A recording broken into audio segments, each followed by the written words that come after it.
All right, we got an extra special guest here today on the Hellman's Kitchen Veteran Foodie Podcast.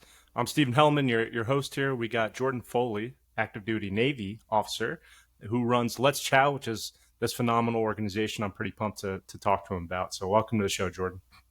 Thanks, Steven. Appreciate you having me. And yeah, no, extra special. Oh man, now I got to meet those expectations. But really happy to be on and happy to tell people about Let's Chow and really appreciate what you do.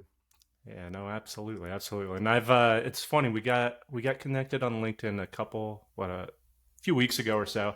And throughout that, though, I've had a couple guests on here who have crossed your path or your organization and talked about you. So it's great to finally connect with you and learn more about your program. So you're in the Navy currently, right? I think we were just talking about you've been in for how long? 11 years? Yeah, 11 years this past month. Actually, it was my 11th anniversary of commissioning. So yeah, it's I'd like to say it's flown by, but it's kind of seems like you did blink, and it's here we are at 11 years on the other half of getting towards retirement and things like that. It's kind of crazy to think, but yeah, it's been a journey and a lot of moves. I think 9 moves in those 11 years. So Oh it's wow, been great. no kidding. Nine moves. What's the top couple favorite places out of those 9 moves? Out of Oh curiosity. man, you know what? The weirdest one was I got stationed up at the shipyards in Kittery, Maine when I was a submarine officer. Wasn't even on my list for where to go. And my wife and I, we didn't have kids at the point, and we were like, well, I don't know. I had been in Boston. I did grad school in Boston before that. And we're like, well, Kittery, Maine's close to Portland, Maine. Let's live in Portland because Portland's awesome. So it's still like an hour commute, but yeah, we love Portland, Maine. That's one of my favorite cities for food, people, culture, everything. It's just an amazing. Maine's an amazing state, and Portland's such an amazing place. And then I'm currently in Pensacola. Definitely holds a second place, but a close second too. Pensacola's been great, similar to Portland in a lot of ways. My wife and I like to just call it Florida Portland because it is. It's good food, good people, interesting culture. But yeah, Portland, Maine. I recommend it to anybody. Nice. That's good to hear. I keep hearing about this crazy hike up there in Portland area. I guess what is it? Astoria National Park? Is it? Is that There's is that the one Acadia. over there? Yeah, Acadia. there's There it is. Acadia up there. Yeah, yeah. That's Yeah. that's a good one. That's a real popular one. And then even just around Portland, different areas and different lakes and things like that, Sebago Lake and things like that. It's just fantastic for anyone who enjoys outdoors, any portion of it, whether you're hiker, fisher, hunter, or a golfer like me too. It's just great. Nice. That sounds pretty cool. So you were a submarine officer. So how's that lifestyle? How long do you guys usually go under for in a submarine? Yeah, so I was on a fast attack, a Los Angeles class. So there's a couple classes. You hear about the Virginia class, the newer fast attack. There's the Ohio class, the one that carries ballistic missiles, and the SSGN. It's the same thing. It's an Ohio class that carries about 70 plus Tomahawks. I was on the LA class, which is like the oldest school of old school. We couldn't accommodate women because of facilities, so it was still the only all male crew. Still has a true periscope, not like the Xbox controllers that the newer ones have and everything. So you're still pushing around on a scope and everything. And we would do about 9 to 12 month type deployments typically, and that you have a port call here or there, but that's typically how long it goes. Which everybody asks like, well, what do you do? Yeah, we have resupply days and things like that. But I think the best part about it, and you'll appreciate this, Stephen, is just everything's scratch made. Like the best Yeah. cooks in the Navy are on there because you can't just bring on like 100 loaves of bread. It's Yeah. space. Like we store things within the floors and ceilings and walls and everything. So like they are making every bread scratch for the day. All the food is fantastic. Best cooks in the Navy are on submarines, and as we know, as we like to claim, the best cooks in the military are from the Navy because they're at the White House, right? So we like to say that. I know you're going to disagree, but yes, some fantastic cooks on the submarine. I think one of my favorite days was my last day on the USS Annapolis. One of my cooks who was from Chicago, and we talked a lot about Chicago food because I love Chicago dogs, Chicago style pizza, a lot of different things from Chicago we'd always talk about. He made me wasn't on the menu, made me a deep dish Chicago pizza. It was best I've ever had. Up there at Giordano's and Illuminati's, like this dude just crushed it. And those are the bonds you get over food on a submarine because it's really one of the most important things we have. It's really the only decompression Hmm. no pun intended there, that we have, because you don't get to step out on the bridge to smoke a cigarette or something like that, or hang out with friends. It's you're under, and that wardroom and in cruise mess is kind of where you get some time to relax, and it's always centered around food. Yeah, no, those are great points, and I've heard a lot of the similar things with other submariners. They always talk about the food as one of the focal points on their deployments, and so yeah, that makes a lot of sense. And is it right on the dry storage on the submarine? Do you guys put it up in the front of the submarine, and you guys like does it start pretty high and you just walk on top of it, the cans and stuff, and it goes down? Is that how you guys did it on yours? Yeah, pretty much. You just have it there, and then you have the freezer space and the fridge space too. But back aft's the reactor. You can't really store food back there, obviously. So all of it is really stored up front. So you really got to front load everything, and Hmm. um, you know that's just kind of how. And then eventually, as you kind of eat through it, there it goes. But you get resupplies. Go bump up here, get some food, bring it on. So you're not like packing for 9 months, but hey, there's some days where you're like, you know what, if we have to extend any more, it might be peanut butter and crackers here for a couple days until we can get a resupply, which hey, may or may not happen depending on ship's mission, but you never want that to go. And then there's always soft serve ice cream on the submarine too, which is kind of funny. Like you can run out of almost everything except soft serve, and it's like, all right, well, I guess it's not all bad. So That's fair. You get the ice creams. I used to tell people when I was on the ship, we got time to watch dolphins and eat ice cream socials. So not all bad. yeah, That's how it yeah, you goes, gotta though. make you gotta make your fun. Exactly, 100%. That's cool though. Neat. So one thing too, which is before we get too far into Let's Chow, is something with vets I always come across, and it seems maybe you just hit on it on the head right there. Every vet, most I'd say 90% of vets I know have some element of cooking background to them, because I don't know, maybe it is part of that being on deployments and not being able to pick what you eat or being excited, have that as your focal point. But it seems veterans are very invested in foodie culture and cooking and having opinions about everything, but in particular food too. Is that kind of part of what led you to Let's Chow, just out of curiosity, or do you see that as well? Yeah, actually, it's almost exactly what led to Let's Chow, and I'll kind of start by saying I agree with you about you and I are just a couple data points, but we can definitely say like I agree, like about 90% of veterans or even active duty, are into cooking, and I think it's because it's a level of expression. Like we don't get to pick what we wear to work, right? We don't get like right now I'm on leave, right? So I got this beard, which is nice. I like the way, but I can't have that. Our hair's got to be a certain length. There's all these different things that kind of make us into just this one image, right? So we lose a little bit of our identity in that. I've found that veterans and active duty have gravitated towards cooking because of that level of expression. And what I say that is, personal experiences on the submarine, right? Like when you're back aft, they call it in maneuvering, which is managing the reactor. You can have an 8 hour shift, which is typical, an 8 hour watch. And if you're going 5 knots to nowhere, if you're waiting for something, the mission, you're not just doing missions all the time, right? Like you're maneuvering in the ocean and getting places. You can just be hanging out, making sure you're making 5 knots for 8 hours. And you're allowed to have conversations then. And I can't tell you how many conversations I've had with my nukes back there, my electro operator, my reactor operator, my throttleman, just being like, you know what, like if you could start a food truck, where would you start it? Oh, I'd start at Key West and I would serve fish tacos. Oh man, that sounds good. Like, nah, my grandma had this recipe. She made this all the time. Like she did the best tortas. Like I would do that and I would make her, and we would talk for 8 hours about that. And I think that level of expression and bringing back to home, I think that too, like talking about family who would cook for them, that's a huge component, right? Because you're gone for 9, 12 months at a time. You want some type of nostalgia about something that was comfortable to you, and it was always food, and that was actually what started Let's Chow. Well, one a tragic event started Let's Chow, but then me developing it into what it is came from those conversations. So what actually started Let's Chow was I was in law school at the time, 2019. I had a Naval Academy buddy try to start a few businesses. He failed and fell into debt and depression, and then he died by suicide. And I thought, well, if he can't get help starting a business, what help is there for veterans out there? Like what programs? So I did a look and researched for, I mean, from February 2019 when he passed to when I started Chow of December, January, or it was January of 2020. I saw there's a lot of programs, but my personal belief was they're all a mile wide and an inch deep. They say they can help any veteran start any business, but at the end of the day, they're like a week long course. They give them a PDF packet, and then they turn to donors and say we help 30,000 veterans, and they get $1 million a year. And it's like, to me, that was wild. So I said, what if I hyper focused? So I took that model and flipped it. What if I hyper focused in one industry so deeply that I could take a veteran from almost zero knowledge to business ownership? And then, boom, those conversations for maneuvering hit me. What about food service? Oh, okay. About 15% of the military is trained directly in food service in some way. Then there's that 90% we talked about of just interest level, right?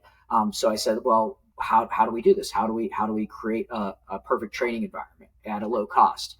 Boom, the food truck, this little microcosm of the culinary industry. You're marketing, you're developing a menu, you're mincing onions, you're doing everything. And it's this mobile thing too, where you can go to places, you can move these around in the overhead, 50,000 to about 100,000 is the cost for, a new, nicer truck. And that's kind of how Let's Chow became what it is. And we still have subsidiary missions of fighting food insecurity and cooking therapy and things like that. But it's centered on this idea of we need to hyper focus if we're going to be a nonprofit helping veterans start businesses, and then boom, culinary industry because of what you and I just talked about.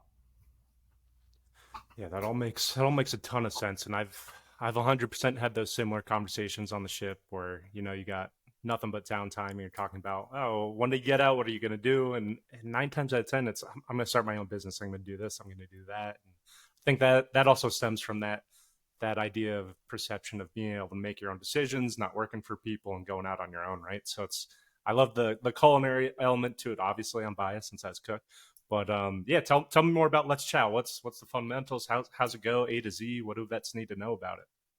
Yeah, we're a 3-year-old organization now. So I said January 2020 we started, and everybody knows what happened in March 2020, right? We kind of the world just shut down, and we had started off by using church kitchens and American Legion kitchens, and serving food out of there. So we had our veteran volunteers crafting their menu. And then we had to pivot immediately because we weren't allowed to serve the people anymore because of a lot of the restrictions during COVID. So we just started donating meals. So we'd go to a local business. Sometimes we would go to like a tattoo parlor owned by veterans and get $200 to make 100 meals for homeless people, and we kept our training going that way. Um, Through COVID until we were able to fund our first truck. But now we're a 3-year-old organization with 4 food trucks. And what we do is we bring in veterans and military spouses and military connected refugees. So we have a program where Afghans who were translators or interpreters for the U.S. military and government have the same access to our resources as veterans and military spouses. They come to us with a business idea. That's one phase where they say, listen, this is my menu or the idea of a menu I have. I want to work in one of your 4 trucks located in San Diego, DC, Fort Lauderdale, and Atlantic City. And I'm going to start working my way up the ladder in the truck, learning the systems, testing my menu, donating food to people. Obviously, we're funding all that, and we're paying the veterans stipends to be in the trucks at that time. And they continually hone their menu. They're doing menu testing. They're doing all these different things. They're working in front of customers, working with point of sale, learning about portion sizes, pricing, and we're doing a classroom with this the whole time. But it isn't your traditional classroom, Stephen. It's, hey, we're going to get you in the truck and do it. We're going to debrief. It's just like just like qualifying on a ship, right? It's like, all right, at some point you got to pull your head out of the books and go turn valves. That's what we do here. We put them in the truck, we get them going, and tell you what, like, we fail a lot, right? Like when you just start out, and this, like if you're like, I got to cook for 100 people, I've never done that before, and here's my menu, like things are going to go wrong. But our whole thing is me being a nuke, right? Learning organization. Let's break it down. Where can we get better?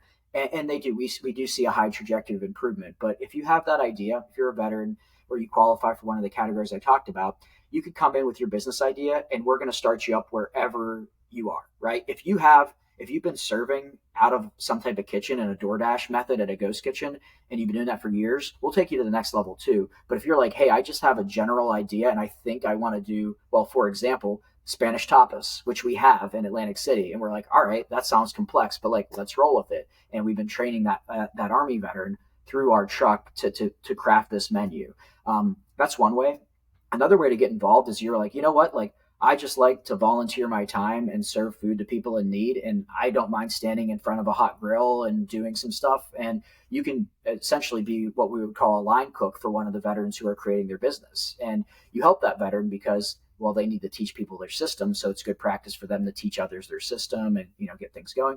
But also, you're feeding people in need. And the other thing too, you can do is you can be a supplier. We have, and some people have been on your show actually too, Stephen, who are affiliated suppliers of us. So if you do have a consumer packaged good and you're a veteran military spouse, we will actually try to source what you provide to our trucks, or we will try to create a marketplace online for you to try to broaden your approach. So there's a lot of people who have condiments, hot sauces, barbecue sauces, cookies, vegan type based cookies too. We have in our program.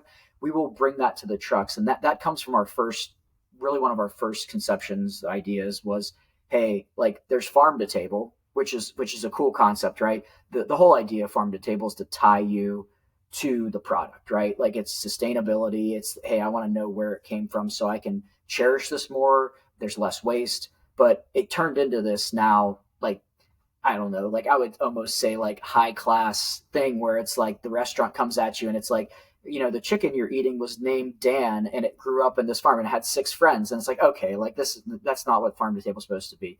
What we thought is, well, why don't we tie people to the veteran, right? So we have menus that are completely sourced by veteran owned companies. And it's like, well, this is Steven's, company, and he, served in this place or blah, blah, in Iraq and Afghanistan. And now he makes tortillas and we're using his tortilla. And we started to do that where we referred to it as flag to table, where it was essentially this entire system of veteran products that we would source from all over the country, including the meats and things like that.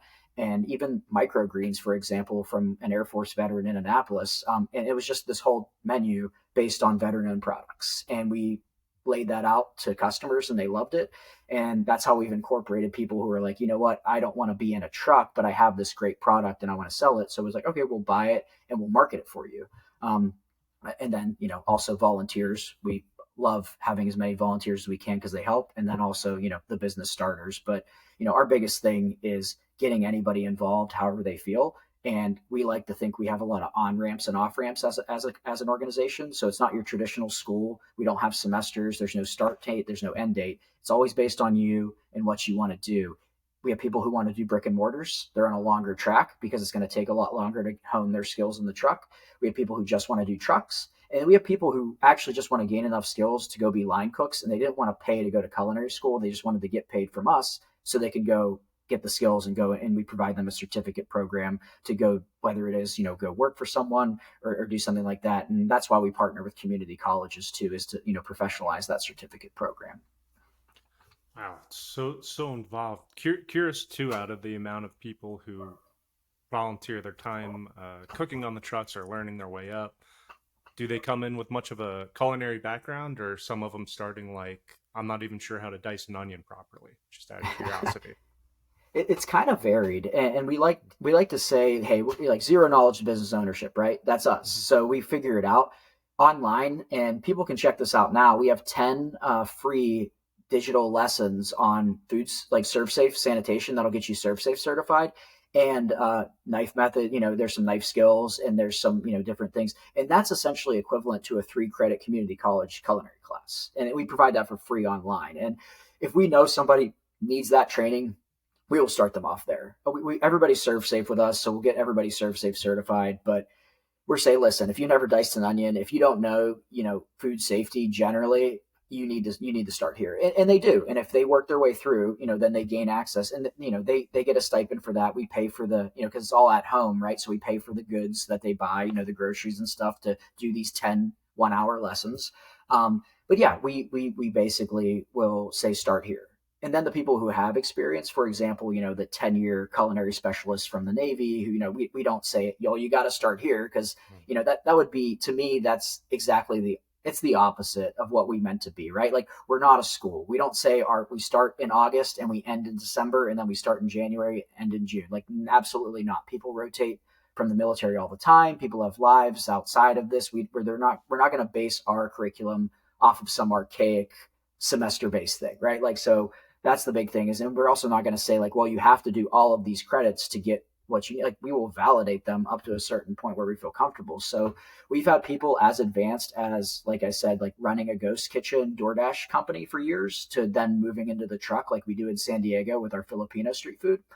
Or we have people who say, for example, our Afghan refugees who were professionals in Afghanistan before they became interpreters, who were lawyers, who were accountants and things over in Afghanistan, who then interpreted for the U.S. military, and now they came here and they're like, well, you know what, like I can't translate those skills directly, but I can definitely cook. And you know what? I think that would be a great phase for me and my spouse to do because we make really good Afghan food. And that's something we said, all right, like you can cook for people at home like you and I, do for our families all the time. Like, I'm a big Italian family. You can tell from the way I've been talking with my hands the whole time. But I cook for people all the time. But cooking for customers, that too. Totally different ball game. So we got to train them that way. And that's, a totally different curriculum from somebody who has, for example, run a business for a little bit, and totally different from somebody who's fed 100 sailors, 3 times a day for 10 years. So we have to individualize each curriculum, and that's how we do it. And we take pride in knowing each and every one who's in our system. Right now, we have 18 businesses across the nation, and they're all different levels of sophistication. But we're helping them design logos, create social media presences, market, schedule events, and sometimes that can be the most valuable thing for somebody who already knows how to cook. Like I can't teach somebody who's for example, classically trained chef anything else, right? But I can teach them how to get that business aspect too. And I think that's what's valuable with us is we're full service, and people pick and choose what they need, and we find weaknesses and we help them make those weaknesses strengths.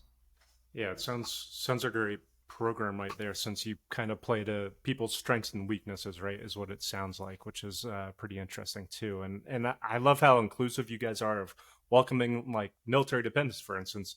So many more military dependents own small businesses than I imagined before I started running these military connected entrepreneur circles. And it's pretty incredible. It makes a lot of sense since these military dependents, they have to move around just as much as a service member, and they almost learn uh, not more skills, but the same amount of skills as the veteran member themselves, right? Because they're moving Yeah. around, they have to deal with adaptability, circumstances, time management, working from different hours. Maybe they're moving across country to another country. So I love that aspect of it as well. So past that, how do our listeners get involved? How do they find you? How do they support you guys? Yeah, it's our website has everything you need. It's www.letschow.org. And go on there, learn about us. Check out some of the national recognition we've got from Sam Adams, from Amazon, places like that. See who's been supporting us, and then learn about the businesses too. Take a look at the drop down. 18 businesses there to just learn about and see. Go support a truck. Look at the truck schedule if you're in town in one of those places. Love to have you and love to feed you there. And then there's a contact form for volunteering. We have so many needs too. Like if there's remote positions for more admin based stuff, if you want to volunteer your time there, that's such a great way to get involved. And that's I know sometimes people can't donate monetarily, but time is so important to us too. If you want to come help serve at an event, things like that, use that contact form. And then as far as donations, we like to say we call it our Pay It Forward campaign with the number four. $4 pays for one meal for one person in need and provides 15 training minutes for somebody in the truck. So that's our usually our stamp is like, hey, it should take 15 minutes to get this meal from start to finish out in a charitable event type capacity with hundreds of meals. So keep that rotating. So we take those 15 training minutes and build that into the curriculum because they have hours to meet. So if you donate me $4 right now, Stephen, that paid for one meal for somebody in need somewhere in the country of when we donated it, and it paid for 15 training minutes for somebody who's a veteran. And the more increments of four, obviously, the more that scales up. But yeah, if you can, we have a donation portal as well to be supported, and then refer your friends. If you have people who fit what I was talking about, maybe a veteran who you go over to their house once a month and they make the best chili you've ever had, and they want to start some type of chili business, and they're interested. The way these trucks have started is we've built relationships with people in these areas, and we have raised money for the truck and sent a truck down there. That's exactly how our Miami Fort Lauderdale truck happened. We built a great relationship with a coffee company down there, a husband wife duo, Army National Guard, and a Mexican immigrant, and she sources beans from her hometown, and they roast them. And they used to just sit at farmers markets, and now they're going to have a presence in a truck where people can, buy their coffee, but also we're sourcing from veteran owned pastry companies too. So we're getting, things into that truck that are veteran owned. So if you know a friend and refer them, it's not too far off to think if we build a relationship with them and we get them into the program, that we might be able to fund a truck in their location. So those are the ways. Always just appreciate awareness and passing us around. And then the last thing we ask too is to honor, and support the 22 veterans who die by suicide every day. If you can maybe not donate your time or donate monetarily, if you can just share us with 22 of people in your network, we always appreciate that. And we ask, that because we are really a veteran suicide awareness, as I said in the beginning, organization. That's how we started. If you can share us with 22 people in your network, that's always a way to support. There you go. For you vets listening in who like to have people over to barbecue and you think you're a good cook, now you got no fucking excuse. Hit up Les Chow and Jordan and get it going with them. So Jordan, pass that. So for our listeners, what advice do you got for that aspiring entrepreneur or current entrepreneur? Yeah, we always say this to everybody in our system is you need to be patient. This isn't something that happens overnight, right? You need to be patient. You need to create your safety nets too. I know there's this American dream of jumping in with 2 feet and making it work. Like I'm telling you for a fact, like one of the greatest tragedies in my life happened with somebody trying to do that, and I get it. So we provide that safety net. So that's why we pay our veterans, stipends to be in the program. We support them being weekend warriors, so to speak, because they have to have other jobs too to support families. So be patient. And really just make sure you have those safety nets too. And I know that's maybe you probably talk to other entrepreneurs who are like, that's the exact opposite of what I would do. You got to like wake up at 4 a.m. and get cold showers and network and hit the pavement. It's like, that's fine, dude. Like if that's your style, like go for it. I'm telling you for a fact, the way our program's structured, and my advice I give all the time is you need to be patient. You're going to fail. Don't take that as discouragement. Like you're learning the whole time. But also have those safety nets in place too, where, you're not putting your family at risk, yourself at risk, to fall into debt and depression, because, there aren't a lot of societal safety nets after that. And it's sad, and it really is. And that's why we support people like refugees, military spouses, and veterans, because there's networks there. There's things that are funded by the taxpayer, but we think we can provide an extra service there too, and we make sure to have that safety net for them. That's why we never will ever have charge tuition. We won't do things like that because we believe deeply in providing a safety net for the budding entrepreneur. And if they fail, like we have had people in our program decide, wow, this wasn't for me. That was great because in that time, in the 6 months they were with us, they made money and they didn't spend $80,000 on a food truck. So that's all. That's the only advice I have is be patient and have your safety nets. And if you want to talk to somebody about that, because I know it's a contrarian opinion to what's out there, I'm more than happy to elaborate. But that's our fundamental belief is there's no reason to dive in with both feet and risk it all, because to us that could be reckless. And if we advocated for that, it would kind of go against the exact reason why we started this program, right? So that's my advice. A bit vanilla, I get it, but it's actually serious, and it's actually good advice because I've experienced on the other side of how that ends up, because there's always success stories, but very rarely do we publicize the failures, and that's what I'm trying to fight against. Yeah, no, honestly, and that's a great point. So I was just part of a Bunker Labs cohort program, this great military connected entrepreneur program. We meet up for 6 months, and that was one of my biggest takeaways from the program is meeting up, hearing the other 12 business owners talk about their burnout and being kind to yourself and taking that time to decompress or take that day off of work or don't work on the weekends. And so I couldn't agree with you more. Take that time for yourself, decompress. It's not a sprint, it's a marathon, right? You're trying to do it right and set yourself up for long-term success. So great points, Jordan. Appreciate your time today and sharing your story about Let's Chow. And yeah, thanks for coming on the show. It's been great. Thanks for having me, Stephen. I appreciate it, and thanks to all the listeners too. And keep a lookout for one of our trucks. You won't be disappointed. There's honestly between 18 different businesses and different cuisines. I'd be hard pressed to say we won't find something you like out of them. So just take a look. And thanks again for having me on. Appreciate it. Awesome. Thanks, Jordan.